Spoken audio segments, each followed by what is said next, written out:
former public protector and economic freedom fighter member of Parliament, Busisiwe Mkhwebane, has resigned from her party and from Parliament.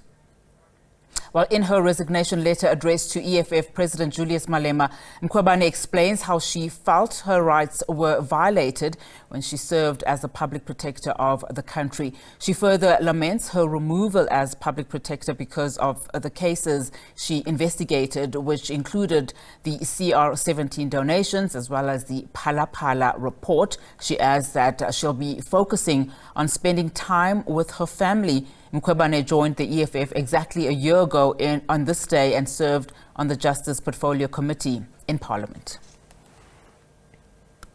Well, political analyst Sandile Swana joins us now via video link to weigh in on the resignation of Advocate Busisiwe Mkhwebane from the Economic Freedom Fighters. Thank you so much for your time, Mr. Swana. I mean, it wasn't too long ago that Advocate Mkhwebane denied claims that she was in fact resigning from the EFF or thinking of leaving. I mean, does this then come as a surprise that she has now resigned from the party as well as Parliament? Thank you so much, Unati, and your viewers.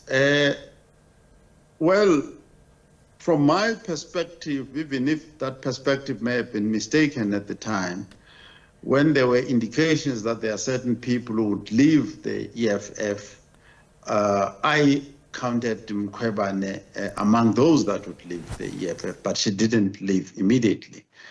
But obviously, I suspect prior to this announcement, she did a show with Sizwe Mpofu where she announced that she's going to resign, and as far as I know. So, so in terms of her political character, if there is such a thing, then it's not totally surprising. And in fact, she does say on that podcast, that, politics is not her thing.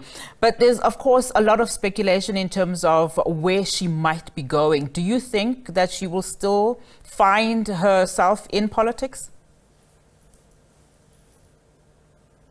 Well, I tried to listen to her from that perspective, and also just to go back to her work experience and things like that, and why, for instance, she thinks that politics is a problem when you don't have the majority in Parliament. Maybe she could go to politics if she believes, for instance, through MK they might have the majority.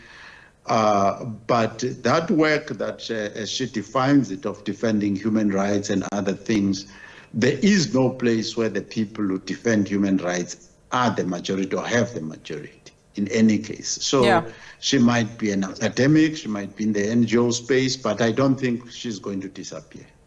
How much then of her decision could be as a result of perhaps, limitations within the EFF itself, that leave very little room for her to maneuver into the leadership structures and also advance her ambitions? I mean, she does talk, of course, about, people that have been long-standing within the leadership structures of the EFF. She did also indicate that there is, very little growth perspective, for her, as she alluded, of course, in that podcast. How much of that also talks to just how the EFF is structured?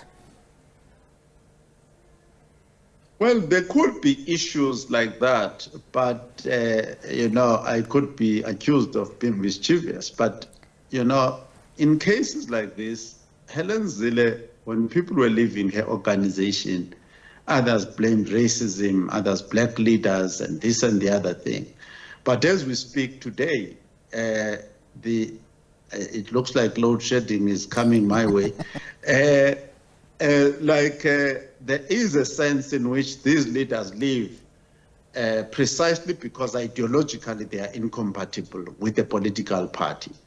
But leaders live. I mean, the DA has produced so many other political parties, and for many different reasons.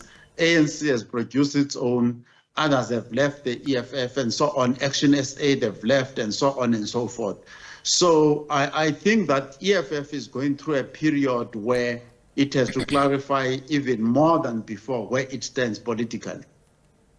And just on that last point, I mean, where do we place all of these resignations within the EFF?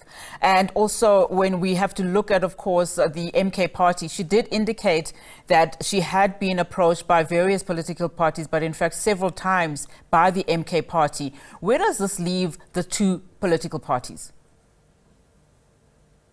If we're comparing the EFF and the MK, there is a statement in the letter written by Mkhwebane that it was a place of refuge after she has been, almost spat out by Parliament and the ruling elite. It was a place where she could go. And when the likes of Sandile Swana and others were leaving MK, leaving the EFF, my view was that some of these people used the EFF as a halfway station. The EFF had been warehousing ANC members of the Zuma faction for quite some time. Whether the EFF was cognizant of that fact is another matter. But what the EFF should know by now is that they cannot house ANC people there. The people who are in the EFF must be EFF people.